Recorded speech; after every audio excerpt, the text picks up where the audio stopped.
All right guys, we're gonna do a super quick intro this morning because it is 12 degrees outside. I really don't feel like standing around chatting this morning. So you guys may remember this from earlier this year, this lot. Excuse me, pardon me. This is the lot where we came in and built that bridge. We did the little retaining wall back here at the lake. Now what we're doing is this whole area out here, which is a giant swamp.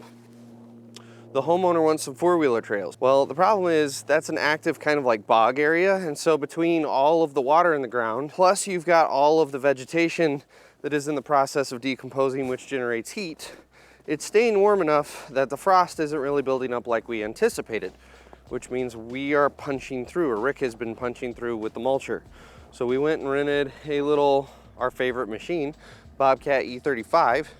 With a thumb. We're gonna take it back there. We're gonna try not to punch through with the lighter footprint. We're basically taking a scrub brush, laying it down as a mat and tracking over it. You guys will see in a minute. I'm not talking anymore because it's effing cold and I'm going and getting in the cab.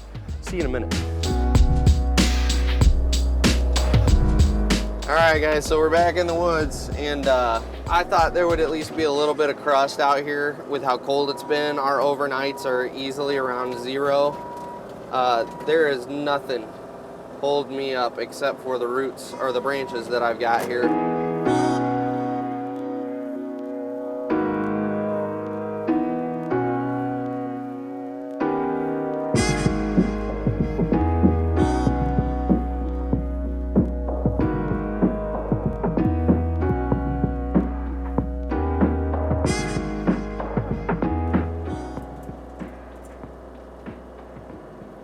You want me to pull it?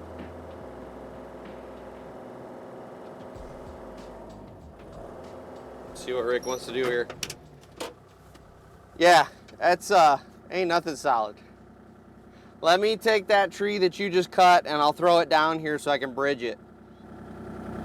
It's almost getting softer as we get further back in. Well, yeah, you're getting further out into that mud lake.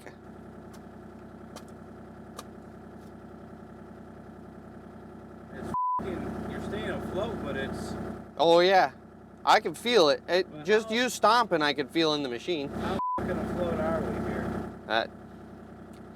That's the $1 million question. We'll find out when we punch through. Yeah, but I don't want this to be a recovery of hell. Dude, it's totally your call, man. I don't know what your conversation was with the homeowner and anything. It's totally your call. I thought we might give it a hell and see what we could do. Let me try pulling that tree down. I think ultimately what's going to happen is we're going to have to take like 7 or 8 of these and cut them down into 10-foot sections, and I'm just going to have to carry them like a mat.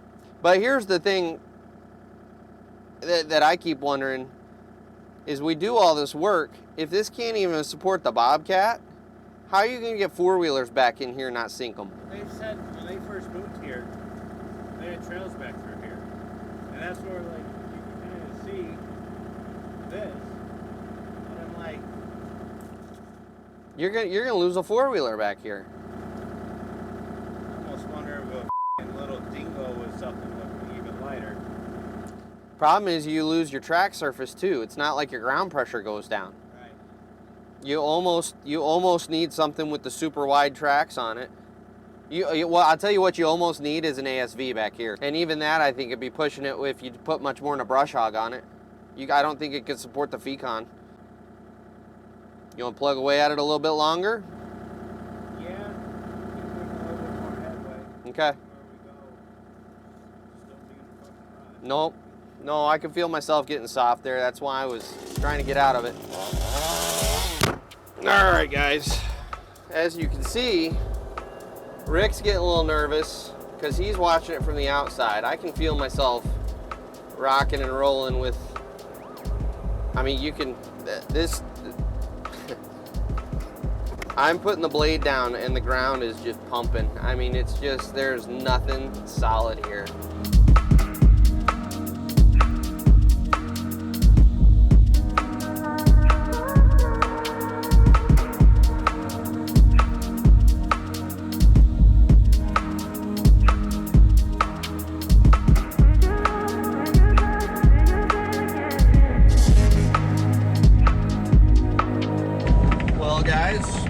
sometimes as much as it pains us in the industry, we have to admit defeat.